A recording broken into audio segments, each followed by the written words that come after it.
Wacha kuwa mzuri huyu. Upati bana. Upati. Ukwangu mzuri atakachukua.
Come to Paris. Important business.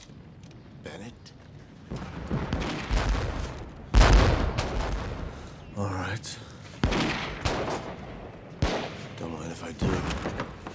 I can do this. Écoute, il est pas mal, hein? Il est assez mignon.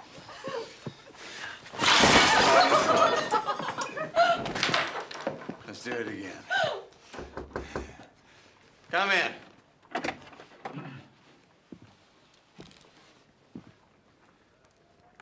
Who are you?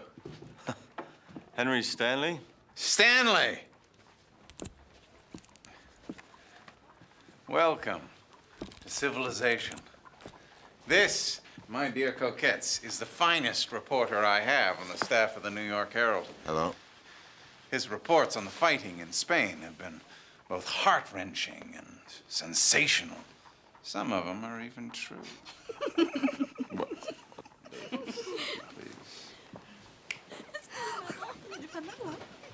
Don't mind them. They're French. They don't understand a word I'm saying. Now, if they were American, they'd be groveling at your feet. Never underestimate the American public and its appetite for blood, tears, and glory. Treasure hunts. They love treasure hunts. Can't say I blame them. Ever since I was a child, I've been searching for the rare and unattainable. Cheers. Thank you. Which leads me to Dr. Livingston. Dr. Livingston. The missionary? A foremost missionary in darkest Africa. First white man to traverse the impenetrable continent, including the discoveries of the Victoria Falls and Lake Nyassa. Do you know where he is? I haven't the foggiest idea. Nor does anyone else. A great explorer, national hero, and a renowned holy man, and he seems to have completely disappeared. I want you to find him. You want me to find him?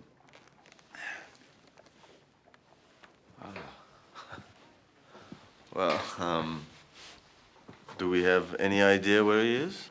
5 years ago, the British sent him into Central Africa. He hasn't been heard from since. He had a bad habit of stepping on the wrong political toes, so nobody seems to care. Why do you care then? I don't. I don't give a fig about some crusading Christian fanatic. Well, if you don't care, why should I care then? Because I want you to care. Besides, more importantly, the American public wants you to care. Our business is to sell papers, Stanley. And to rescue a saint from the mouths of lions and cannibals is a glorious way to do it. It will bring you adventure. And if you succeed, a certain amount of legitimacy. And above all, it'll bring you women. You do like women, don't you? May I suggest, sir, that this little journey could be extremely costly? Well, draw 1,000 pounds now. When you've gone through that, draw another 1,000. When that's spent, draw another 1,000. But even if you have to bring his bones back, find Livingston. Don't tell anyone your mission. They'll either laugh at you or try to race you to him. Remember, Stanley, the only thing worth doing is to succeed, no matter how. If God called Livingston to Africa, he intended it as a practical joke. In all his years there, the old fellow made one convert who eventually lapsed, and several enemies who would have sent him to hell if they weren't missionaries themselves. As an explorer, he discovered a plateau which had already been found by the Portuguese and the Arabs, and concocted a settlement scheme which resulted in England's embarrassment and several people's deaths. He knows he's a fool, but he won't come home until he proves that he isn't. Why on earth should you care about him? Oh, it's just idle curiosity, in case I should run into him. Thank God that you don't. When he disappeared with his loyal savages, some of us here heaved a sigh of relief, I can tell you. That's not to be published, of course. Did you know him personally? A completely disagreeable fellow who did not improve upon acquaintance. He loved his black barbarians with a passion and despised his white and civilized equals. He knew how to get round cannibals very well, but he knew nothing of geology and botany. Where are you trekking, for heaven's sake? My assignment is to explore the Rufiji River. Oh, good God, he was nowhere near the Rufiji when last heard of. Besides, we've very reliable reports. Oh, of what? He was murdered by natives, haven't you heard? Cooked in a stew, from what I gather. He must have remarkable stomachs to digest that silly old goat.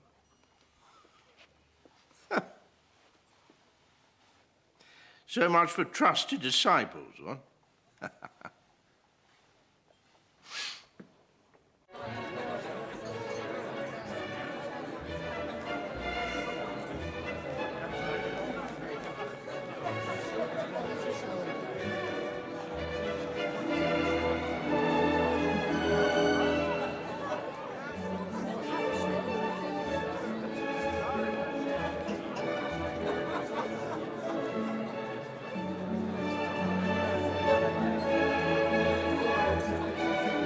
Are you pondering your journalistic sins, Mr. Stanley? Ah, Miss Pike. Happy New Year to you. I hear that you're to depart for Africa soon. Yes. Now, why aren't you celebrating? Well, celebration's not really my suit, Miss Pike. And you?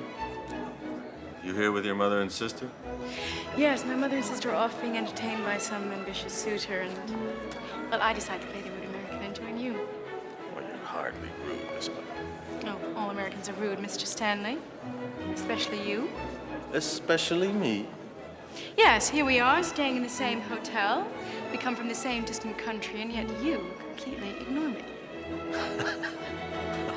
I scarcely know you. Yes, but I've known you for years. I've read your articles from Spain and Abyssinia, and you've chilled me and thrilled me. You've even inspired me. Inspired. Yes, I have decided to set off on a mission of discovery, too. And what dark and sinister continent are you setting out to explore? You?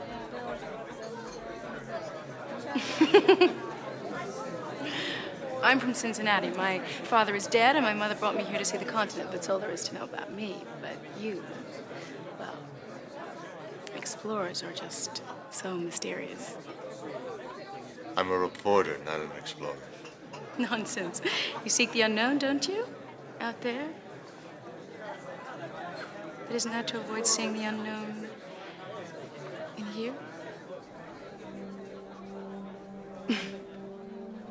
You're being overly romantic, Miss Pike. Any secrets I hold are merely ludicrous and mundane, I can assure you.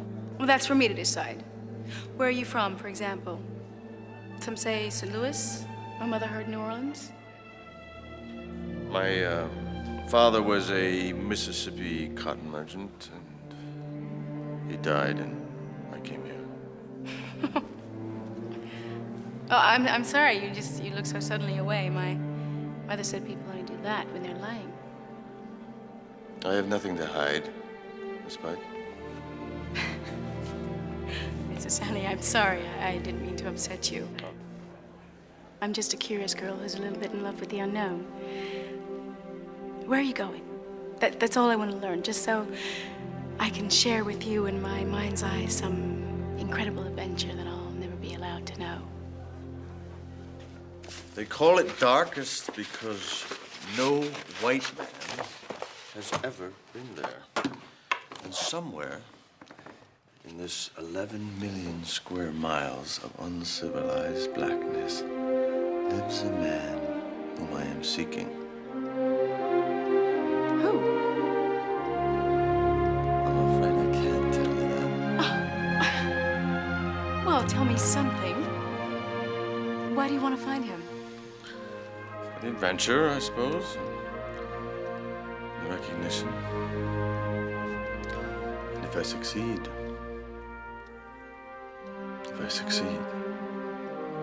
it will prove that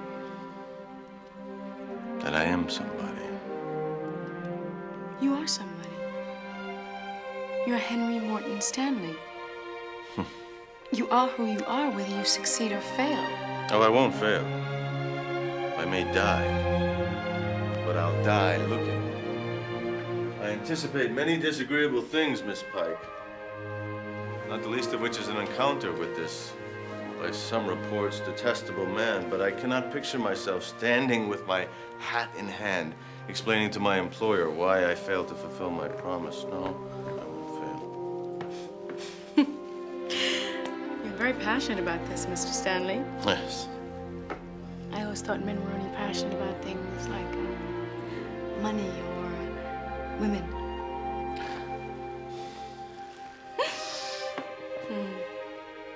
You needn't look away. I don't know if it's indifference or Midwestern shyness, but well, it's not an area you have anything to be afraid of.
I write this to you on the eve of my departure, thinking only of my return, and once again, of seeing you. Word has it that Livingston is dead, and I must return with his bones rather than the man. Nevertheless, the very hour I land in England, I should like to hold you and kiss you as you kissed me. But such a long time must elapse first.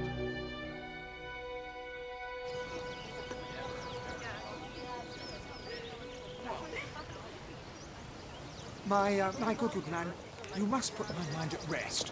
Rumours have been circulating in this consulate that you've spent over £3,000 on miles of cloth, millions of beads, hundreds of coils of brass wire. Well, the rumors are wrong, Dr. Kirk.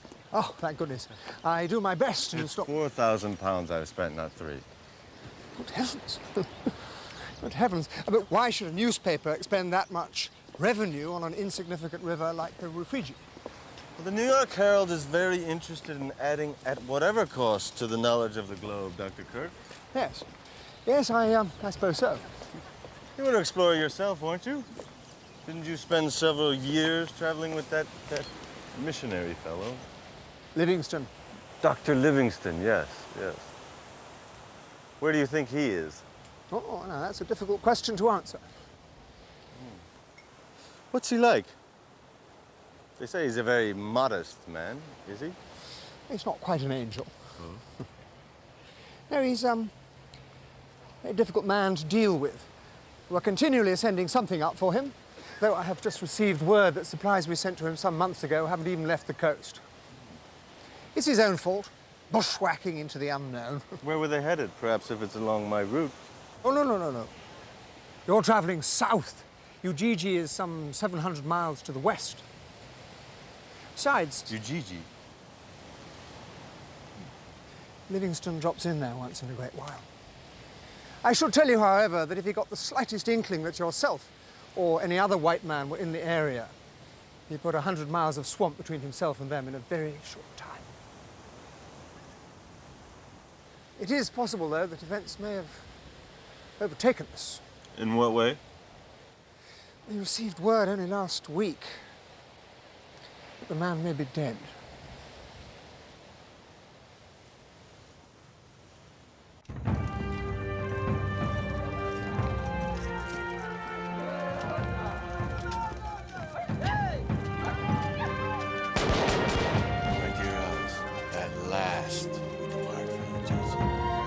Led by the Stars and Stripes, with the red flag of Zanzibar pointing towards 700 miles of unknown hostile territory. Our caravan is composed of 192 men and their wives, including a dozen armed soldiers under the command of Bombay, Gattu, the fellow who traveled with Burton, would speak. One of the guides, 6'4" Asmani, has a darkness in his heart that harbors some serious resentment, I fear.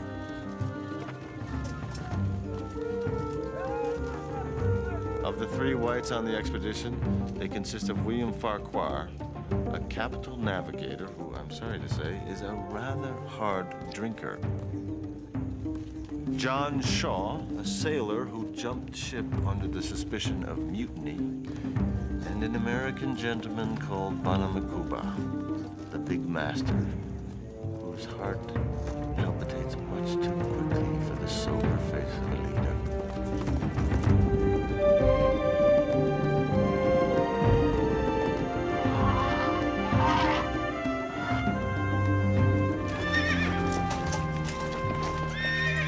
Dear Alice, it sickens me almost to write of this day's experience. Though our march was but 10 miles, it occupied as many hours of labor. Now that I am in Africa, however, I feel as a fish reeled in by some unknown force, and there's no use struggling against it.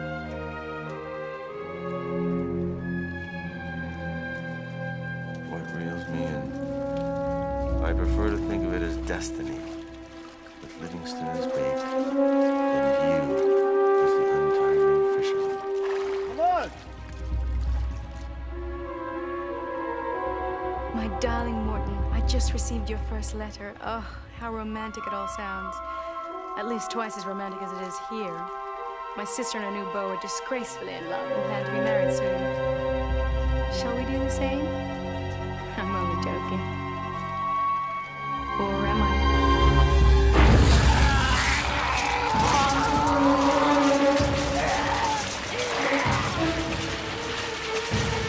Construct your bundle, damn it!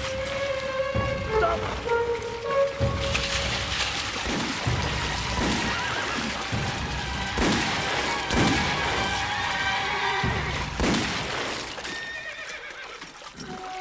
I think of you always and long to lie with my lips caressing your handsome neck. Your loving Alice. Pick up these bundles!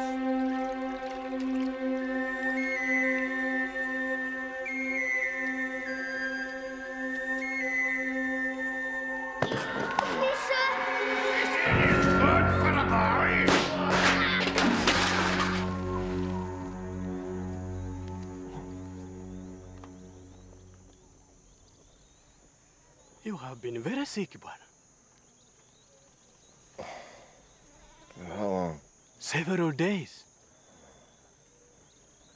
We've been traveling. No, Why not? Bwana Farquhar too. He is very sick.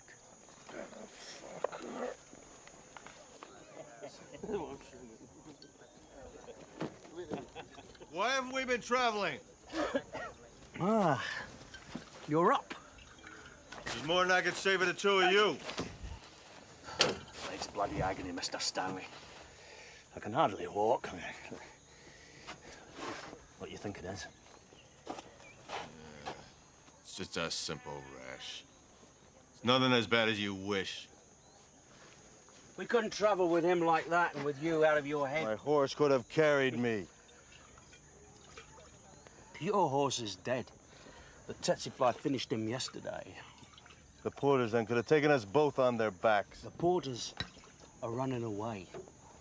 I can't say I blame them. Their leader's delirious and they want to go home. Running away? And why haven't you stopped them? They're off in the night. What am I to do? Chain them in their sleep? If necessary, yes! Did you get any of them back? Yeah, we caught one. Did you make an example of him? No, not yet. This man was paid for this journey in advance. Bwana kubwa anasema huyu alilipwa mshahara wake mwanzoni mwa safari hii. I have no mercy for men who go back on their word. Hana huruma na mwanamume wote ambaye urudi nyuma. He was stealing food and shelter from all of you. Alikuwa anaiba chakula na hema kutoka kwa sisi wote. And leaving us here to die. Akituacha tukufe.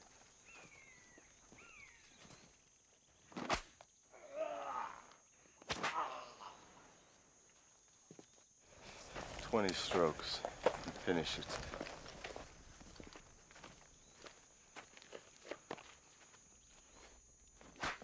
My dear Alice, the selfish and wooden-headed world requires mastering as well as loving charity. The whip has an astonishing ability to bring back the physical energy of the lazily inclined. I would use it without impunity on white men as well as black. I use it on myself, Alice, deep within my soul.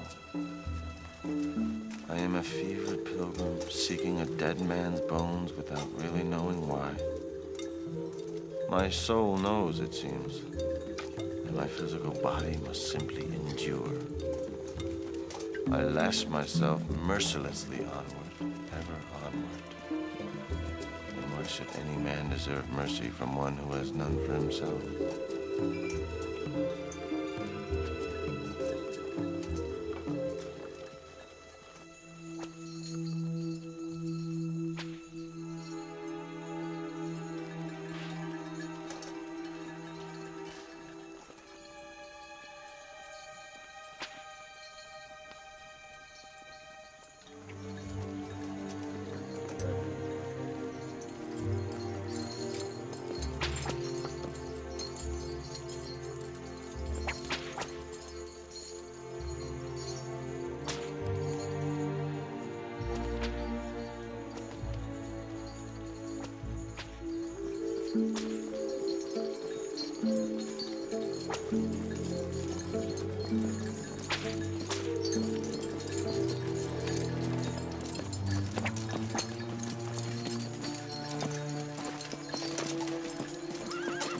Stanley. I thought it was you. I am Khamis bin Abdullah. I have heard of your journey. From whom? Africa. You're a long way from the Rufiji River. Yes, we're headed to Ujiji instead. My newspaper wants a report on Lake Tanganyika. Then your newspaper will be sorely disappointed. The road to Ujiji cannot be traveled. Why is that? Mirambo. Have you not heard of him? No. A native chief who is warring on all foreigners. He will allow no one to pass. If you continue down this road, you will be massacred. Thank you. I will consider your advice. Mr. Stanley.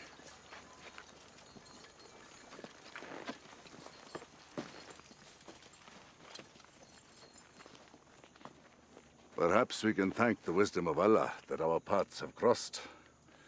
I, too, have had to turn back. I have not enough men to fight Mirambo. But if we were to fight him together...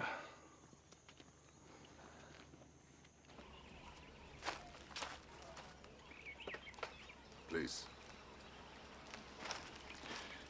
You see, Mirambo does not want anyone passing through his territories. And he does not distinguish between Arab slavers and English explorers. He feels we both lay waste to his kingdom. And I dare say we do. Ah, but the English pay no attention to tribal boundaries. I only enslave his enemies.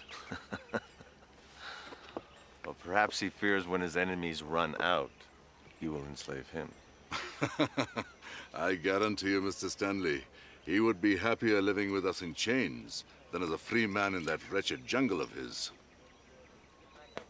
No, no. For some people, chains are worse than death. No doubt you speak from experience. Yes, I do. Oh. But were you ever chained to such magnificence? Look at this boy. His parents were massacred in a nearby village. Without me, he would be no more than an ingredient in Mirambo's stew. What is his name? Why, Thoje? My brother's wealth. Of course, now he has neither a brother nor wealth. But look at him now. Look at those eyes.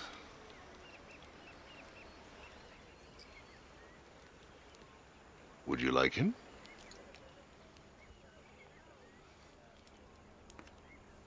I don't buy slaves. Then I will give him to you. As a gift. Name him what you will. He's yours. What's the Swahili for young antelope? Kalulu.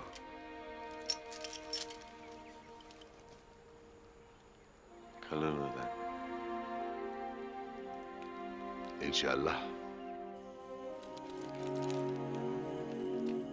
My dear Alice, I have been given a young slave boy whose sufferings I can imagine only too well.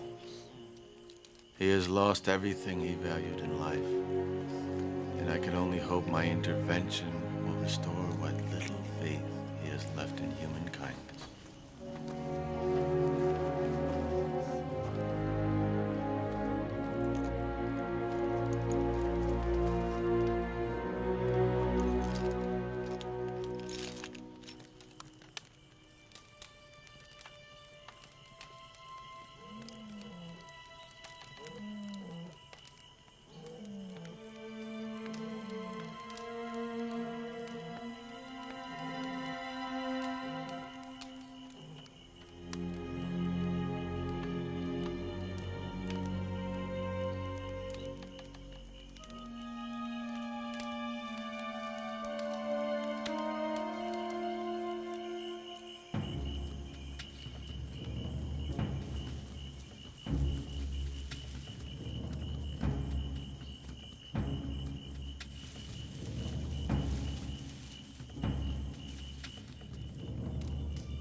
What are you doing?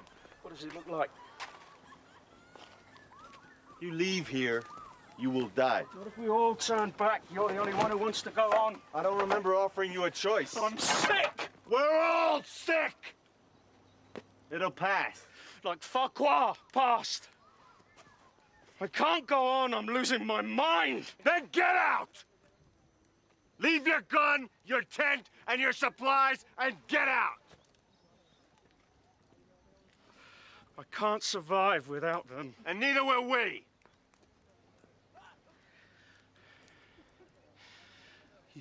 You can't get by this, Chief. I don't intend to get by him. I intend to get around him. We're gonna travel to the south. You're mad. You don't even know what's out there. Soon enough, I will. Now, you can either leave with the clothes on your back, or you can help us bury the dead. Which is it?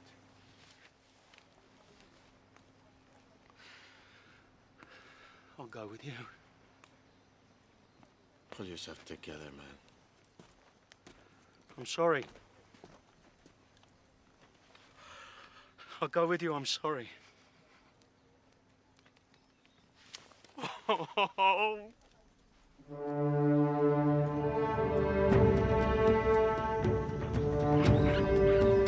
My dearest Dennis, this letter perhaps will never reach you. Certainly not until I am either safe in your arms or dead and digested in some cannibal stomach. I am in the dark depths of hell. So why do I go on?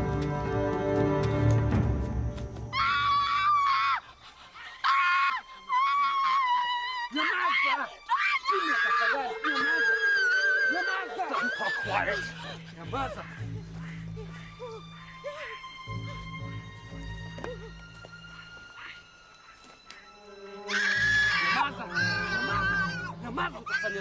Tell her if she doesn't shut up, we'll all end up like him.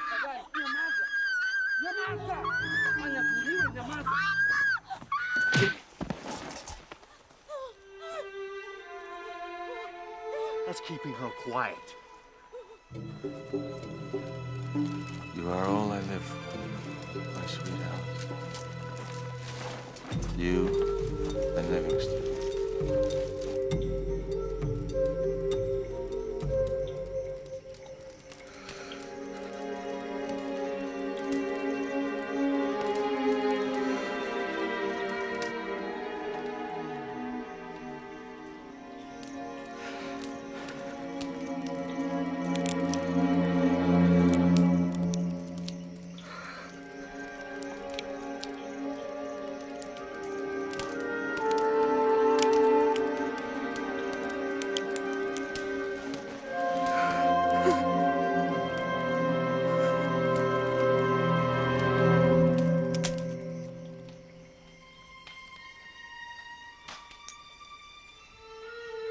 Nini hiyo?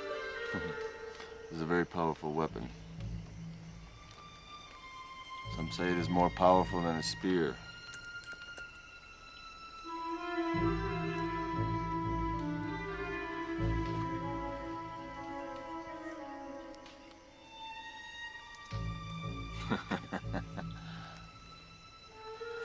That's the weapon's blood. And when it's written in here, it is my blood.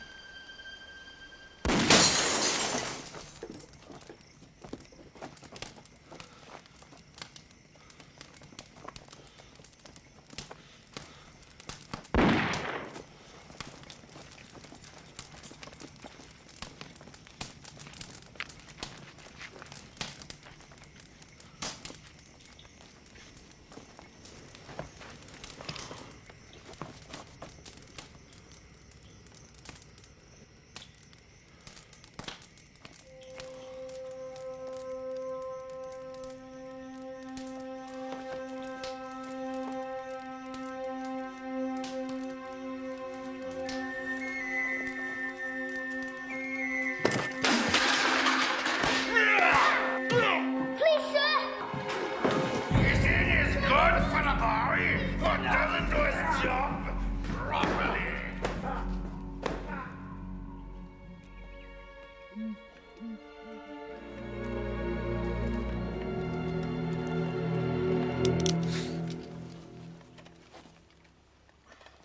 We will not go on, Bwana Mkubwa. Mr. Shaw was right. You beat us and you match us and you treat us little better than slaves. I treated Shaw no differently than I treated you. And he is dead. So you see? He was a coward, soft. You're stronger than he is, Umsmani. We will not fall for flattery, Bwana Mkubwa. If you insist that we continue, then you must die. I insist. Bana!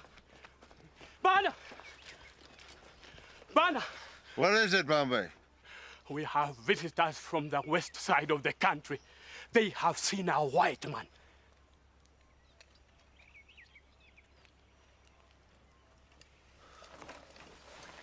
I want to know exactly where he saw him. Walikumulolaena. Ujiji. Seno yahola. Ujiji. He has now arrived. Ask him how he was dressed. How was he dressed? Abenebihire mbwena. Singaiwe. He was dressed like you. Ask him, was he young or old? Nomsahulu nomba nomsiani. Nomsahulu. Erusil lafu. Arembofo. Old. White hair. Soon to die. Soon to die? He's not dead yet. Asiri kufua. Tawe. Asiri. No, he's not yet dead. Oh, good.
How do you do, sir?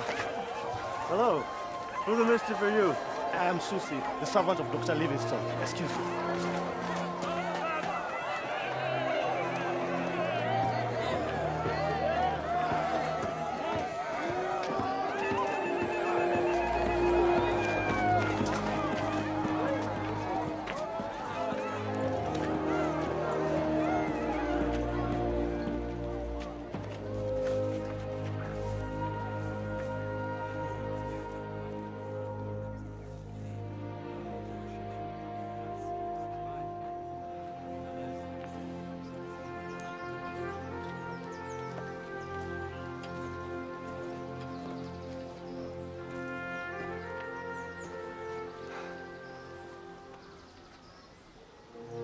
Dr. Livingston, I presume? Yes. Yes.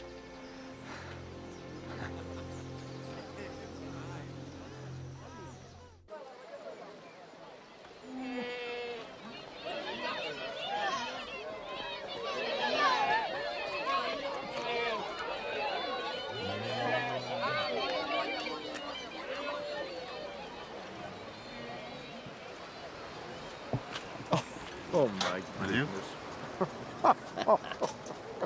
I saved this for this occasion.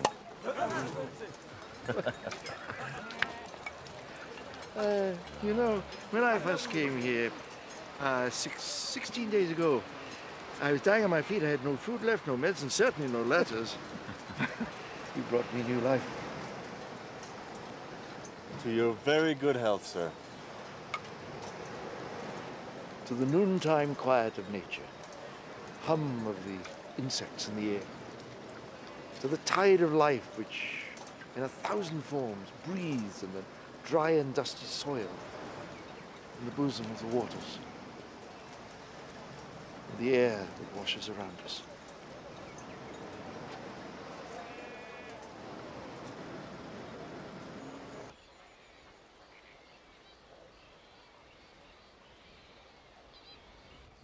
All right, I'm fine, thank you. Ah. Well, Doctor. You are probably wondering why I came here. Yes, I thought at first you were a French explorer, but then I saw the American flag, and I was really rather glad, because I don't speak a word of French. But I suppose, like all other white men in these parts, you're looking for the source of the Nile, huh? No, I came here looking for you. Oh, was I lost? Have you ever heard of the New York Herald? Oh, who hasn't heard of that newspaper? Well, the Herald has sent me to find you, to bring you help, and to return with news. And yourself, if you will so desire. Yeah, well, I had no idea the Americans thought so highly of me. My own countrymen seem to have forgotten about me altogether. Well, I apologize for maligning my saviors, Mr. Stanley. All right. Will you return home with me, then? Home? This is home to me now. Thank you.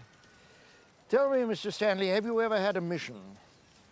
Oh, well, of course you have. One brought you here, so you'll know what I'm talking about. Well, for 1,600 years, mankind has been searching for the source of the Nile, the fountain of truth and life, arising, as Ptolemy wrote, in the mountains of the moon, here, somewhere quite close to where we are now. And this lake, I believe, leads into that great river. Now, if this is the source of the Nile, then people will listen to me on a subject far more important than this one. You see, I too have a mission, a secret mission, one which will take us out of the darkness that we live in, into the light of truth. A secret mission? Yes. Oh, I'll tell you about it someday. If you will sail with me. Sail with you? Where? To the head of this lake, to determine whether or not the river there leads into the waters or not. If into, then it is a sign from God that I failed in my mission. But if out of, I will have discovered the source of the Nile, and then perhaps people will believe what they're told. You want me to go exploring with you? Yes! Hey! Well, Doctor, I'm deeply honored, but I can't. I have obligations to my newspaper, my fiancée. I must return. And you must return with me. Why? Why? For your health, your safety. Not for your glory. All right. I'll agree to come with you if you come with me first. I need your strength and your provisions. Aha! Yeah, we need each other, you see, Mr. Stanley, to accomplish our own separate tasks. After all, you came here for adventure. Well, Mr. Stanley, the adventure is just beginning.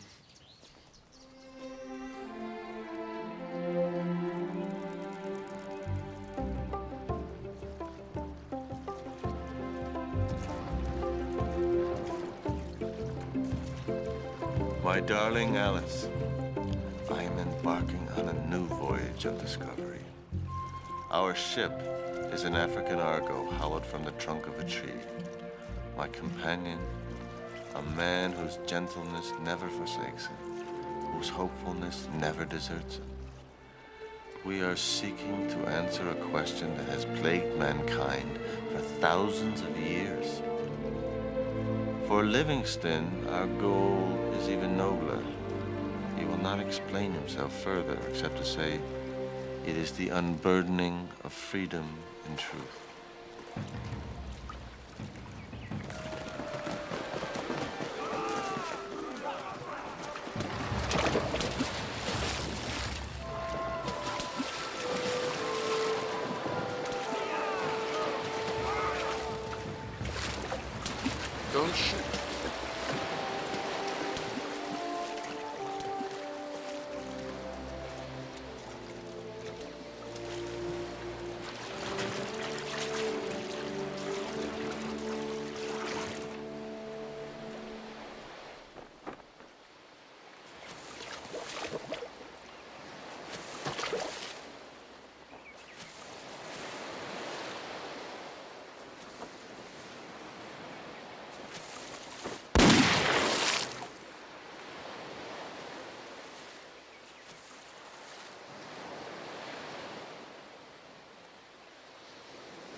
Why did you point your gun at those people?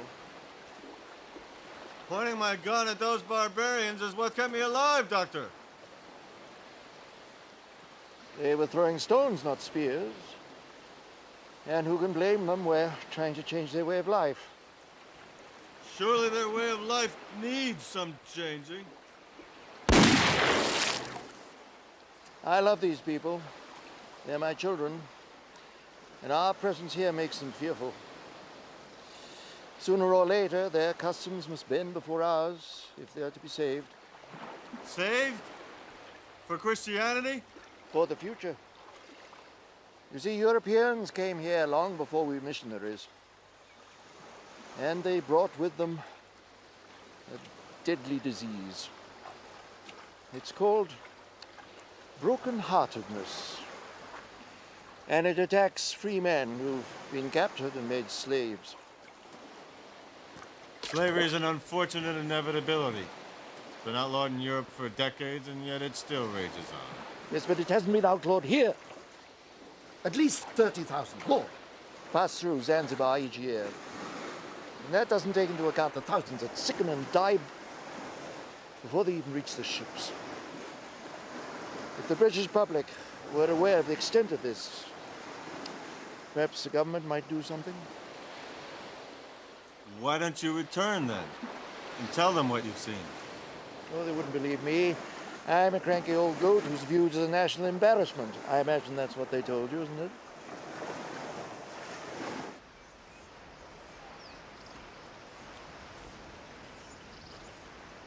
Doctor? You prefer to eat alone? No, of course not. I'm so used to sitting on my own. Please.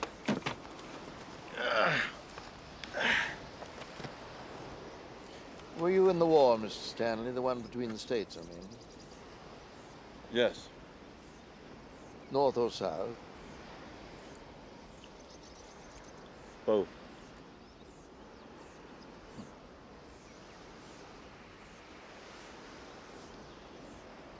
My son died in that war.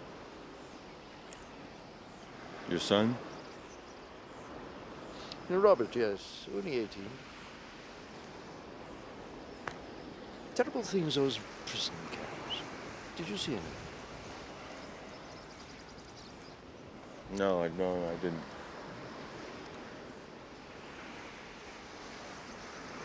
Yes, I was not a good father to him. I neglected all my children, abandoned my dear, sweet, loyal wife. But Robert gave his life in a cause which I have given only words. You know, when I first saw your flag and you marching towards me, I thought for a moment you were Robert.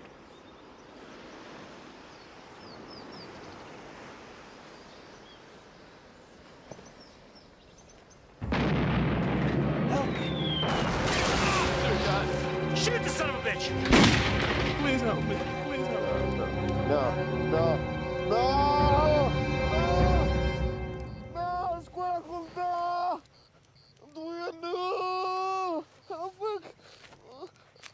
Escuela junta. Help me, please.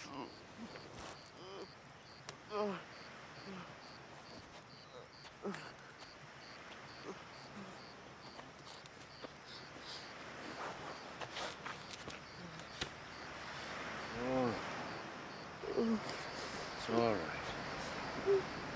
It's all right. It's only the fever. It's only Africa. You relax. Speed, bonny boat, like a bird on the wing.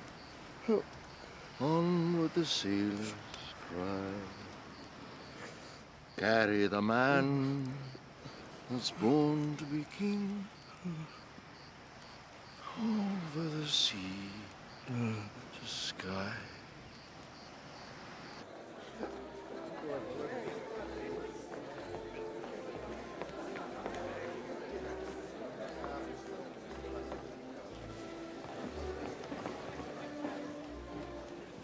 Are you spoken for, Miss Pike? For the next dance, I mean. Yes, I'm spoken for. Excuse me.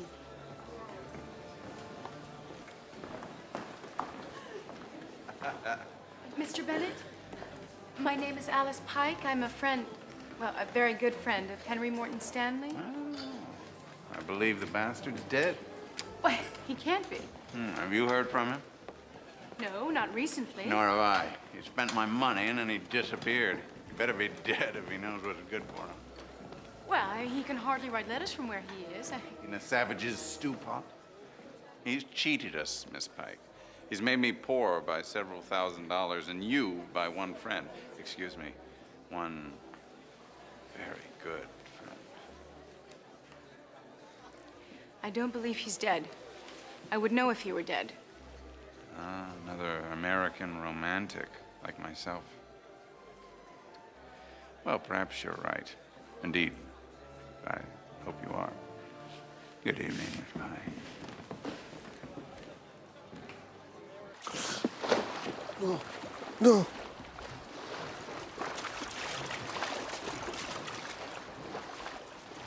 You all right? Yes. It's just a dream. How do you know Welsh, Mr. Stanley? Welsh? I don't. Oh. Well, you spoke it in your fever last night. I think you asked God to help you.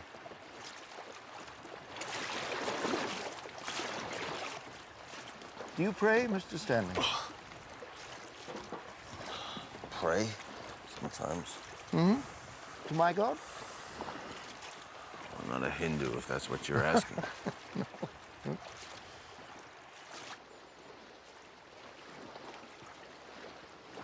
What are you afraid of? I'm not afraid of anything. Death? Well, death. Uh-huh. You know, I was almost killed by a lion once, many, many years ago. And I thought afterwards how easy it will be to die. I was quite proud of myself for that discovery. But I've since learned that there are far worse things than death to fear. Like what? Oh, I don't know. Facing oneself.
Doctor, forgive me. What's this? I must speak with you.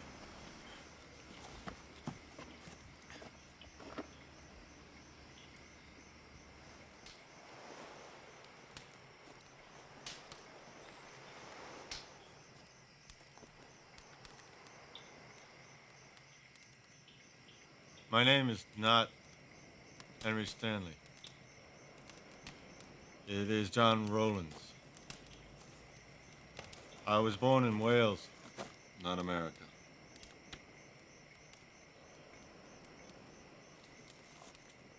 My entire life is a lie.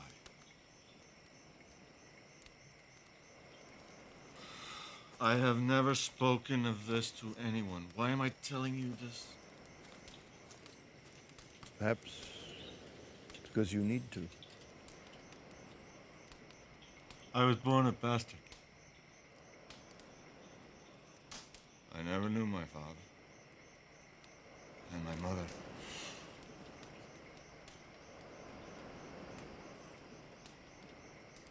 When I was 6, she gave me away, and she sent me to a workhouse.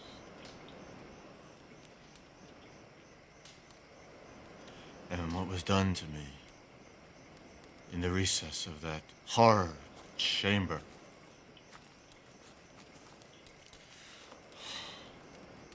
will haunt me for the rest of my life.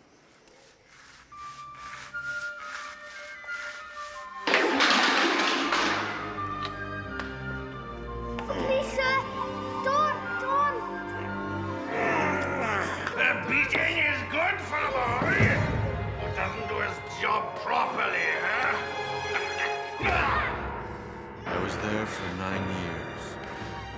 Finally, I reached a point where I could no longer tolerate my tormentor.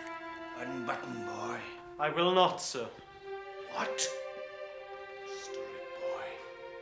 Down with your trousers! Never again. Never again, get down there, boy!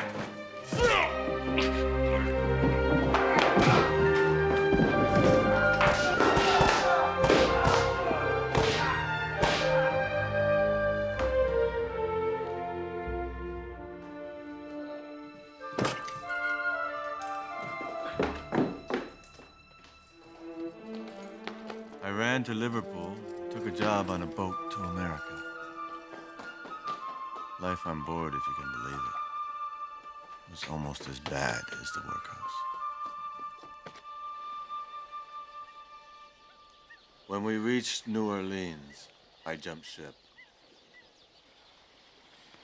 And it was there I met my father. Your father? Oh, no, not my real father. There was a man who took me in, gave me work.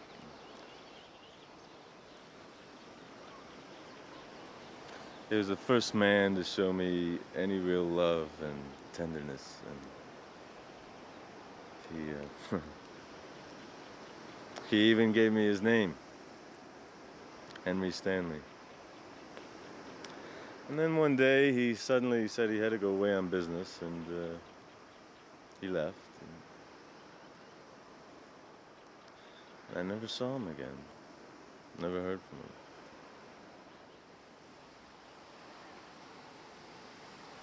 So I too ran away to war this time. At a battlefield known as Shiloh.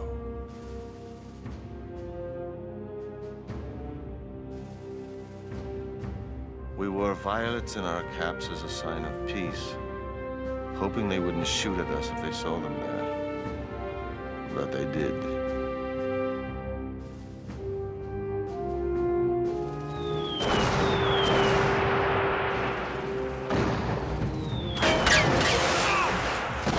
Help me! Help me! Dear God, please help me. He was a friend, someone to whom I had opened my heart. Shoot the son of a bitch.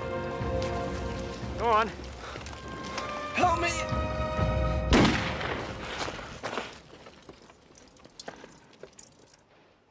I was sent to a prisoner camp. Camp Douglas, near Chicago. I know full well the conditions that killed your son. I survived them because I joined the Union Army as a turncoat.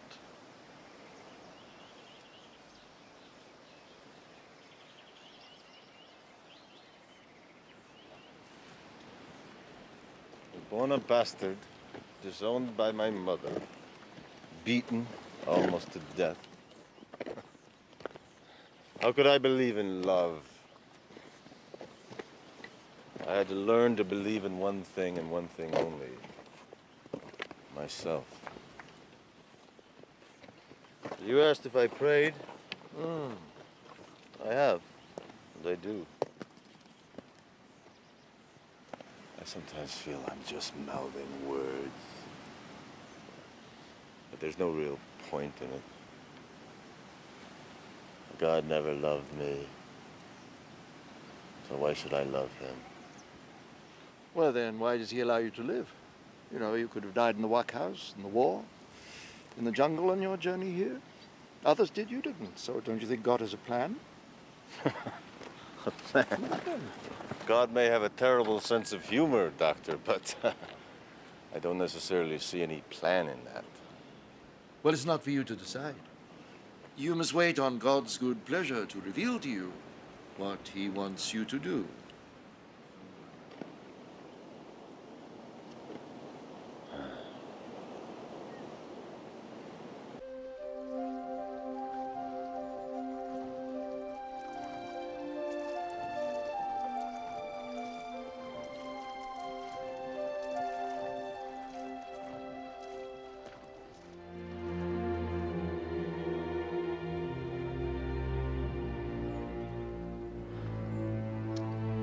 The river flows into the lake, not out.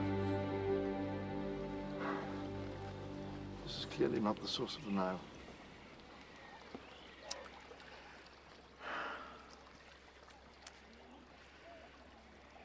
So, there is another river to the west of here, the Lualaba. That must be the headwaters of the Nile, so we'll explore that next. The doctor! I'm sorry, I can't do that. I must return to England, and you're coming with me. As soon as we've explored the Lualaba. It'll only take 18 months or so. I don't have 18 months. I have a newspaper article to deliver. I have, God willing, a woman who is waiting for me. Maybe it's not God's pleasure that you explore the Lualaba. Of course it's God's pleasure. Do you think he sent me to Africa to fail? It's not for you to decide his plan. Now, who said that? Now, forgive me, Doctor, but you promised me that if I accompanied you here, you would return home with me. You can return when you get your strength back. The Lualaba will wait.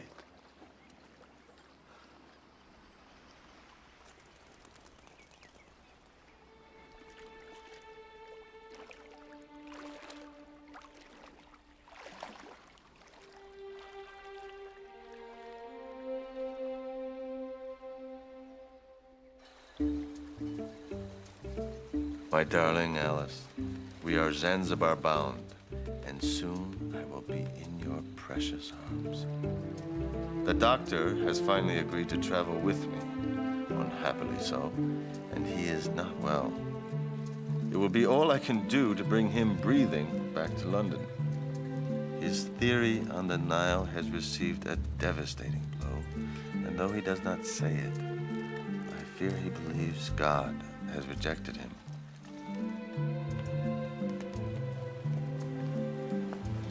Mr. Stanley! Yes, Doctor?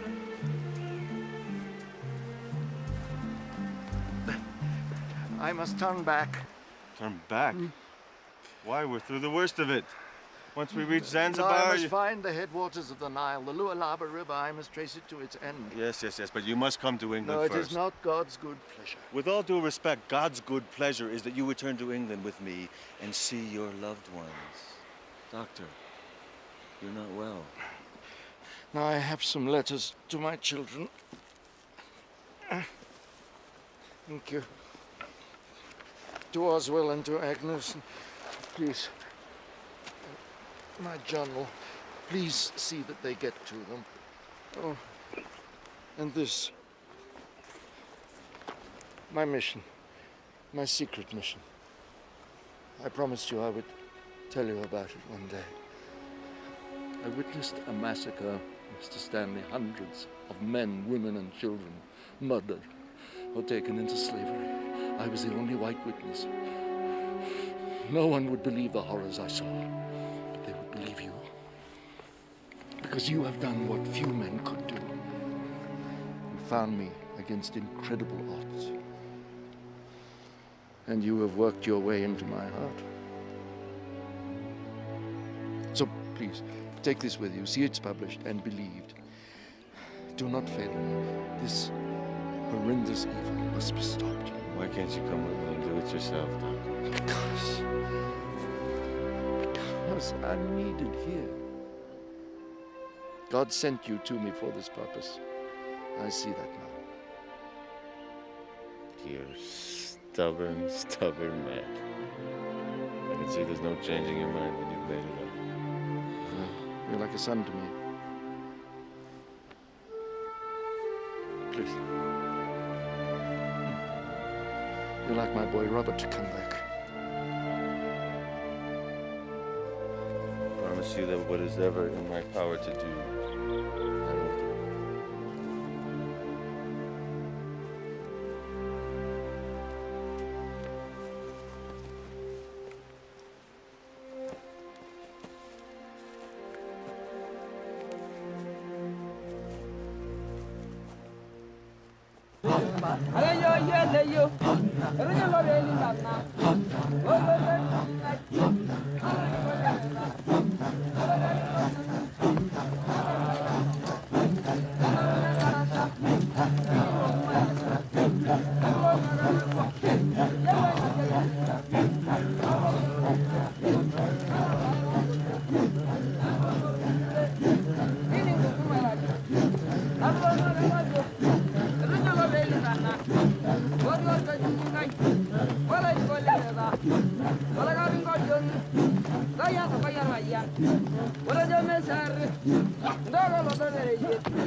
Lizzie.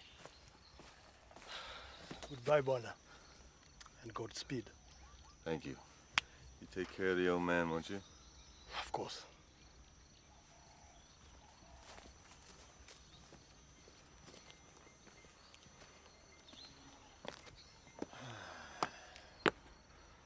Well, Doctor. I came to you on a mission of fortune. And I leave you now on a mission of faith.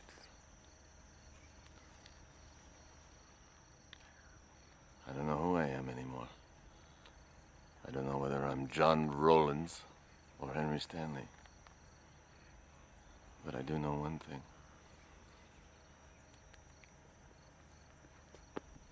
You've been like the father I never knew. And I will miss you. I shall look into your face and listen to what you say and be often very near you when you are far away.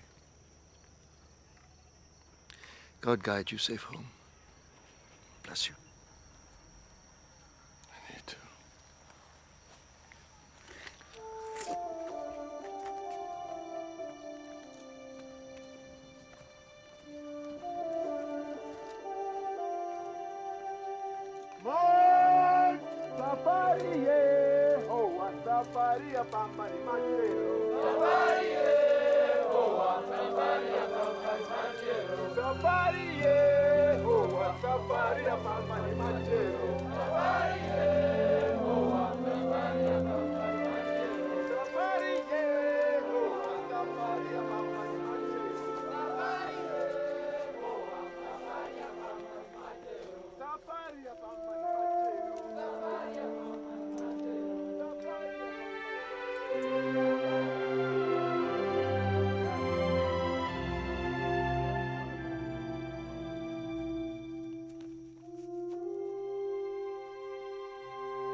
Mr. Stanley, did you actually find Livingston? Yes, of course I did. So there's no truth in the rumor that it's all a huge hoax?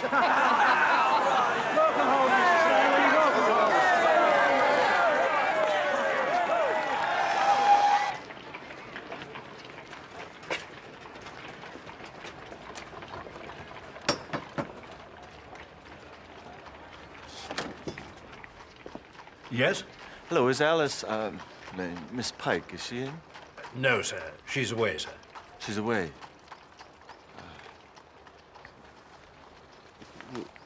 Could you be so kind as to give her these when she returns?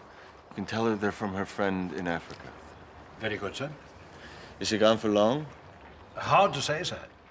She's gone indefinitely. Indefinitely. I see. Thank you.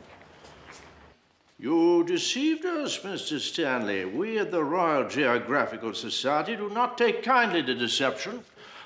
I was merely following instructions.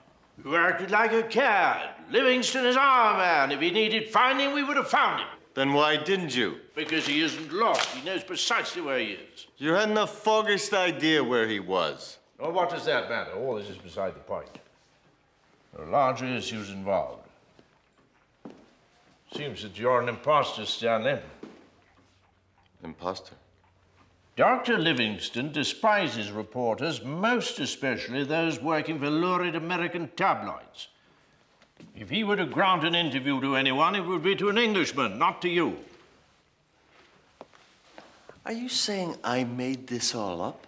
The handwriting on the letters you brought back seems remarkably similar to your own. I'm not a forgery expert, but we at the Royal Geographical Society are withholding our judgment until we hear from the Livingston family. Oh, please. In the meantime, we invite you to a special meeting of the Society to defend your claims. Defend? I have nothing to defend. No, but you do. Your character, your veracity, your very identity is in question. If you choose to remain silent, the British public will draw its own conclusions. If, on the other hand, your story is valid, then what have you to fear? I want to relate to you the tale of an old man, a splendid old man, who is, as we speak, tramping onwards to discover the sources of the mighty Nile. Some of you have doubted the truth of my narrative, claiming that the letters I returned with were forgeries. You are mistaken. I have with me here another letter, which describes an incident that only Livingston could have seen. A massacre, the horror of which... Enough of this! What we want is the geographical facts! My dear young man, I am trying to give you the facts. So you presume, Mr. Stanley? What I presumed was that I was talking to an audience of interested explorers. You're the sort who explores the land of exaggeration. You're the sort of armchair geographer who has yet to explore his own back garden. Who's the native boy? Let the native boy speak. He isn't in the habit of speaking to inferiors. I wouldn't talk, Mr. Stanley. Isn't it true that you're a Welsh bastard? He's the king of beasts! Remember, we have changed. You You didn't find Livingston. He discovered you.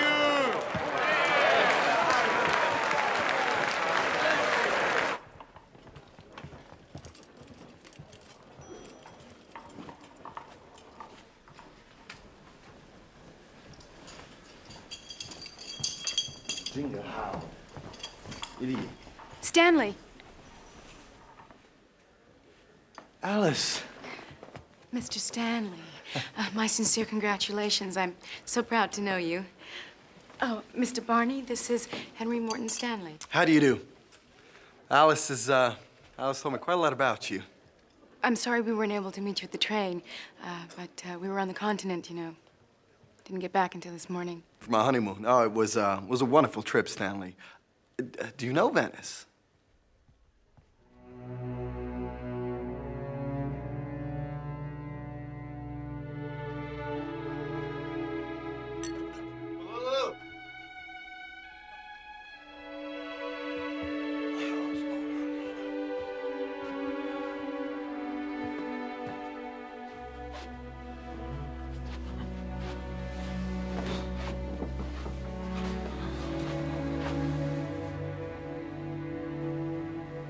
What do you think of the civilized world?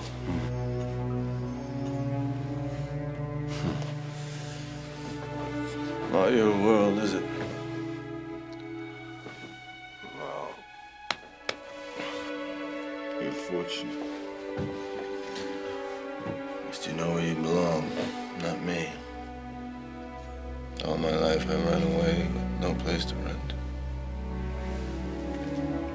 Please help me to not run away again. Father, will we be going home now?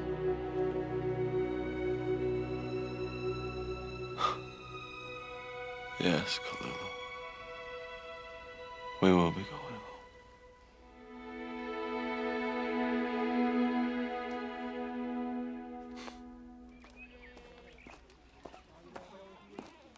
But a doubt!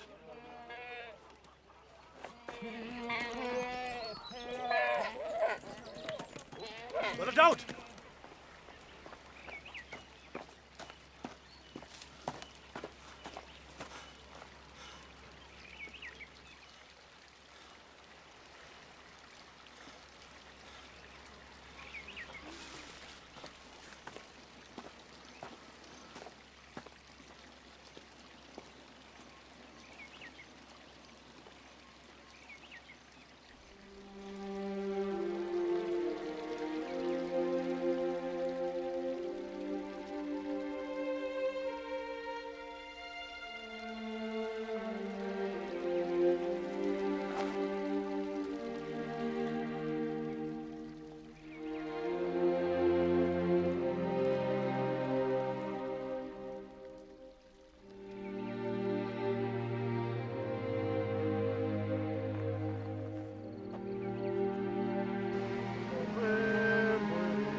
It's not all pleasure, this exploration, is it?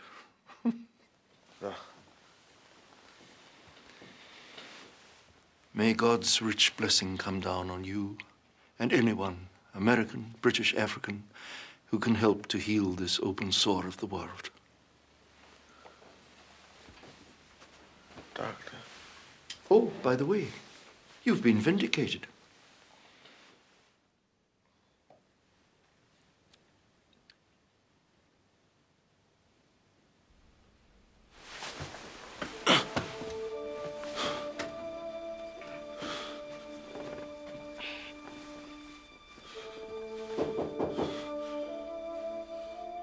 Yes?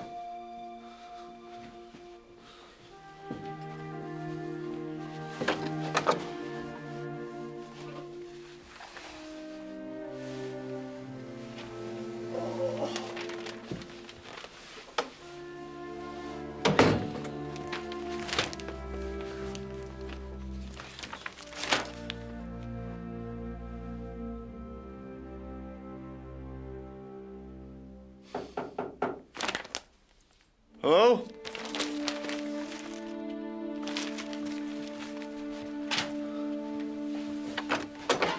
Telegram, sir.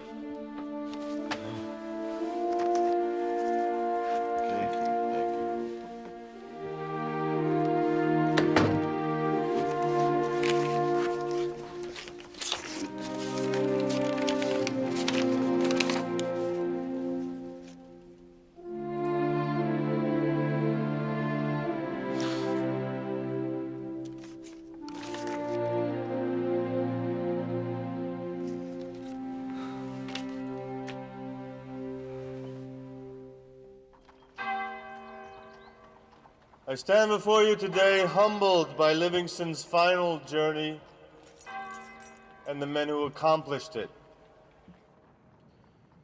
It took his faithful servant Susie and 60 others 11 months to carry his body 1,000 miles to the Indian Ocean. It is that body that we bury today in this most honored monument to the English dead. We bury the body, but not the heart. Livingston's heart is interred in Africa, which is only fitting. He was more of Africa than of England. He belonged more to God than to man. People picture him as a solemn old man. Well, I can tell you, I have seldom met a man so quickly responsive to laughter and the lighter moods. And I have never met a man so gentle and giving. And yet, he was a fierce man. He did more to end the evil of African slavery than any man before him. Was a fearless guide through jungles even I was afraid to enter.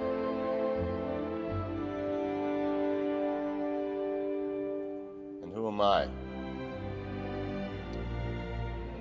I am the one who he has given his blessing to complete his task. So I will return to the great continent. I will trace the Lualaba to its end. And I will determine once and for all the source of the Mother Nile.